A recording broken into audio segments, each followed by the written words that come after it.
بأي وجه عاد الاتحاد بعد التوقف للبطولة العربية؟ المدرب عنده أفكار مختلفة عن العناصر الموجودة عنده، مختلفة عن أسلوب الفريق في مراحل سابقة مع لوران بلان. اليوم المدرب يحاول يلعب على دفاع عالي في نص الملعب وهجوم ضاغط، دفاع عالي في فريق يوجد فيه عناصر أعمارها متجاوزة 30 زي دانيلو بريرا وكادش. شفنا المدرب يلجأ إلى طريقة جديدة وهو لعب فيها أكثر من مرة في البرتغال ولعب فيها في إيطاليا مع الميلان، يكون في 3 مدافعين ويكون في مدافع أوسط يلعب دور الليبرو. اليوم في العالم كله الحارس هو الليبرو، لكن قدر يستحدث الدور هذا في الاتحاد إنه يكون في مدافع ليبرو يكون ساتر دفاعي لجميع الأخطاء اللي ممكن تخرج من اللاعبين في الصعود العالي إلى نصف الملعب.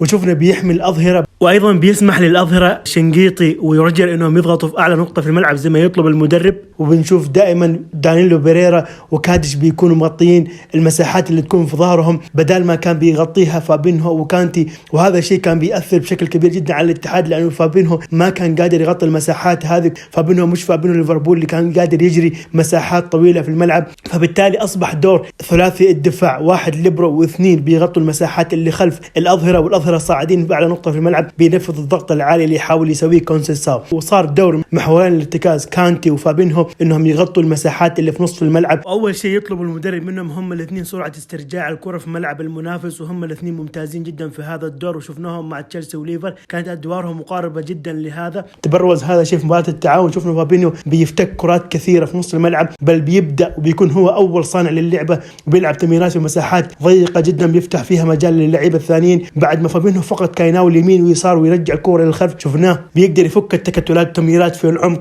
فادت الاتحاد. وخاصه هذا كان باين في مباراه التعاون. في الفتره الجايه ممكن نشوف فابينهو بيأدي بشكل اعلى من حتى انغولو كانتي، لانه الاسلوب الجديد راح يكون مناسب بالنسبه له. وثلاثي هجومي هم بنزيما برغفاين ودانيلو بريرا. انك تلعب ضغط عالي بمهاجم عمره 38 سنه هذا كامر مستحيل، لكن بوجود برغفاين وموسى ديابي، وبالاخص برغفاين صار في تبادل في الضغط العالي، في احيان بيكون بنزيما القائم بالضغط وفي احيان اخرى بيكون برغفاين، فهذا خلى المدرب يلعب اللعبه اللي يبغاه، واللعيبه ايضا مرتاحين في الاسلوب وفي الخروج من منطقه الجزاء. واحد زي المدرب لما سئل في المؤتمر الصحفي وسالوه انك لعبت 30 عرضيه في هذه المباراه، قال في المباراه الجايه تارجت العب 40 عرضيه، فهو مصر على فكرته. لكن مش بالضروره انه يكون بنزيما في داخل المنطقه، بنزيما ممكن يخرج زي ما هو يحب يلعب، وبرغفاين يكون في الداخل. برغفاين دائما يحب يتحرك من الخلف الى الامام، والبنزيما العكس يحب يخلق ثنائيات ويجي مع الكوره، فالاثنين بيلعبوا باسلوب مناسب بالنسبه لهم وبالنسبه لامكانياتهم. والمدرب بيلعب اللعبه اللي يبغاها. واكثر شيء يعرفك انه المدرب تعرف على عناصره بشكل جيد هو انه غير اسلوبه بشكل يتناسب مع اللعيبه، لكن ما تخلى عن افكاره بالضغط العالي،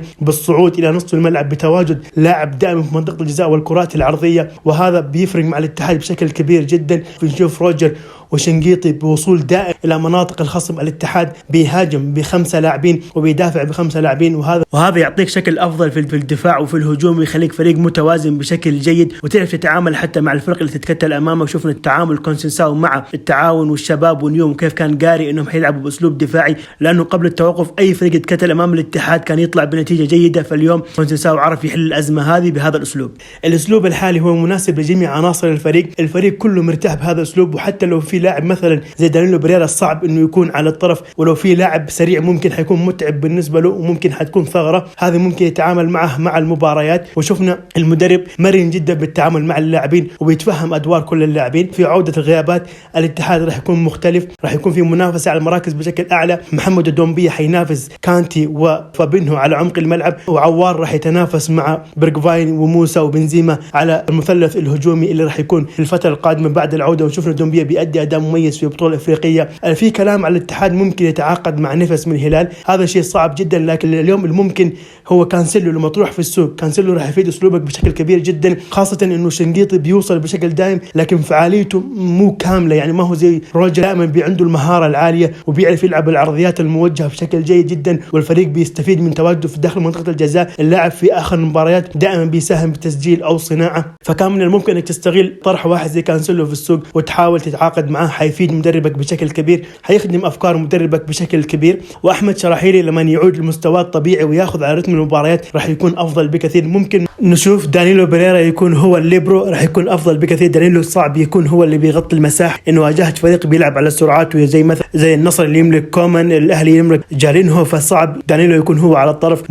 ممكن شنقيطي ياخذ مكانه، ومع استعاده بعض اللاعبين ممكن نشوف بعض التغييرات خاصه في الدفاع. وجود كادش وبيريرا في تغطيه الظهيرين مش حتكون مناسبه دائما، خاصه لو امامك خصم يعرف يلعب بتحولات بشكل جيد. شفنا الكويكبي في مباراه التعاون شكل خطوره كبيره، وبالرحمه ايضا كان له بعض الفرص في مباراه نيوم، فبالتالي ممكن يكون فيها بعض التغييرات. اذا احمد شراحيلي استعاد مستواه ممكن نرجع للاسلوب لعبنا فيه مع نونو سانتو، انه كان حجازي في العمق وكان على يمينه شنقيطي وعلى يساره احمد شراحيلي، كانت جيده. لكن احمد يحتاج يكون بفورمه اعلى من كذا. وممكن مع عوده العبود اللي ما اعرف ايش مشكلته مع المدرب ممكن ياخذ مكان واحد زي شنقيطي. فيها اكثر من جزئيه ممكن تتغير، لكن هي قالب عام للفريق مميز جدا، اسلوب مميز يناسب الاتحاد. يحسب للمدرب انه بنفهم عناصره ويوريك انه كان شغال بشكل جيد، ما كابر على افكاره، انه مدربنا مرن مع الفريق، بيتفهم لعناصره، بيغير اسلوبه اذا اسلوبه ما كان مناسب، او بيغير بعض الافكار عشان تكون مناسبه. هذا اللي كنا ننتظره من مدرب عالمي زي كونسيساو. نجح في البرتغال، نجح في فرنسا، نجح